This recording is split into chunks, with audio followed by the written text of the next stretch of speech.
guys, andito ako sa stage ng AU. Our time is 11 AM. So, 11 AM at napakainit po ngayon guys. Sa Miglab shout out, weird. So weird community! Team Kasangga ni Mame, Shopee, Planet, Team Chongke, then Team Mayor. So lahat ng team under ni Idol Chopper Sniper, Miglab shout out. Sana guys, supportahan niyo po ako.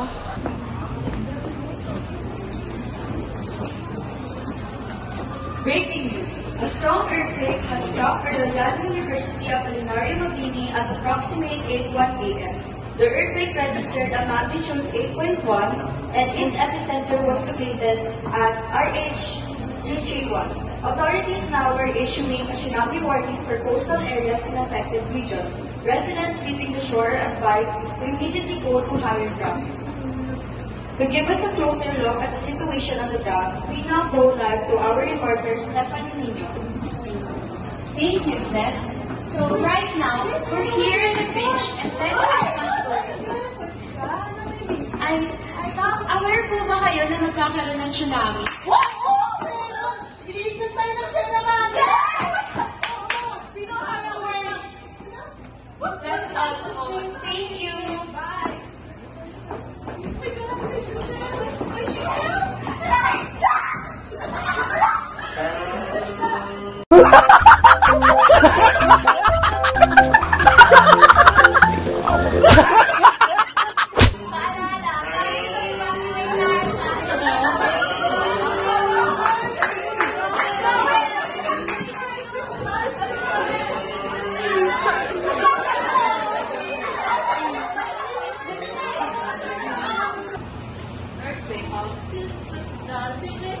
The definition of earthquake is the movement of tectonic plates.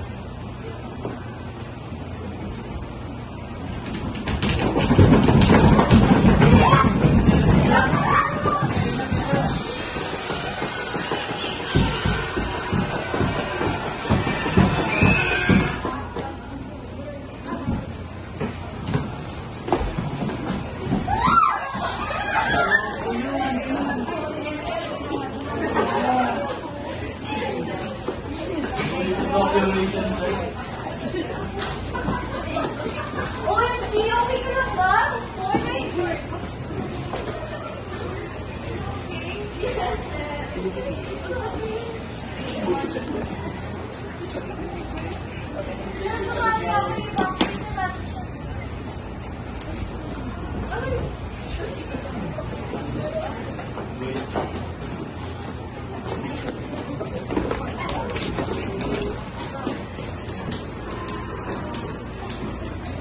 Ano pa rin yung pinsala ng legal na ito? Patok-patok kayo yung building. So, yun ito, magnitude 5.3 yung tumama dito. Sana lang yung risk nito, pag ginamit ko, kailangan. Magandang umaga. Magandang umaga, Pilipinas. Ngayong Nobyembre, saan natin ang matinding pagula na kasali ng baha sa Metro Manila. Ang ginamit ito Pasay, Makati, and durong parte ng Metro Manila.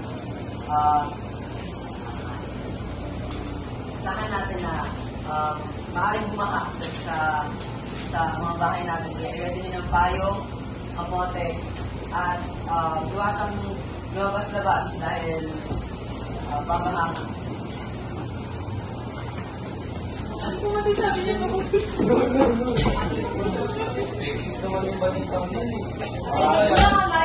Narinig nyo, makinig kayo sa balita. Alam yan. Ay, yan! Hindi malakas. Paliwalas mo yung paligid eh. Tara ito yung basketball. Tama!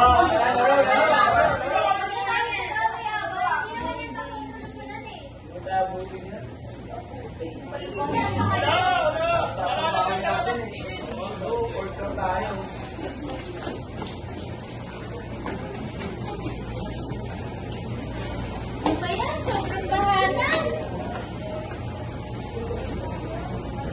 Ano ba sa kaput? Hello, Mare. Pasok ka ba ba? Sobrang bahana. Lahat na mag-ingat, pumunta na sa evacuation center kung nalalapit.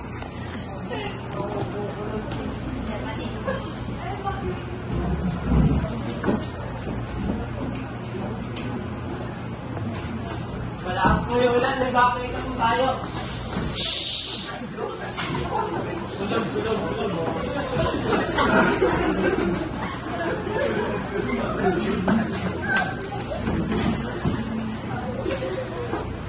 After the evacuees evacuated, they will then go to the evacuation center to receive any form of first aid or any form of help that they will need during the night. Okay lang po.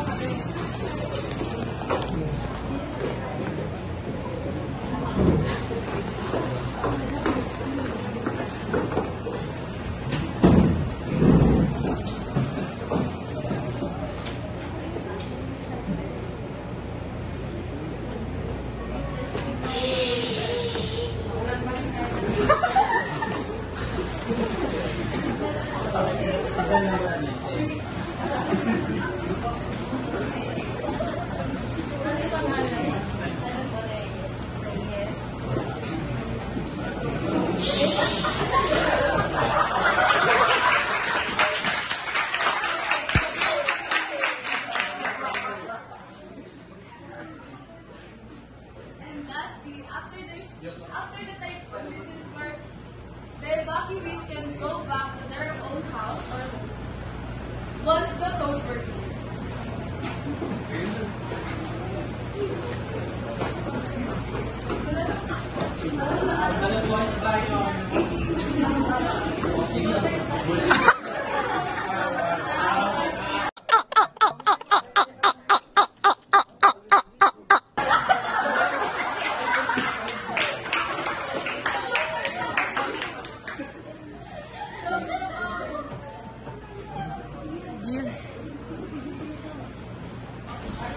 Naka-uwi po sila lahat ng ligtas sa bahay kasi prepared po sila before po dumating ng bagyo. And pumunta po sila sa mga evacuation centers.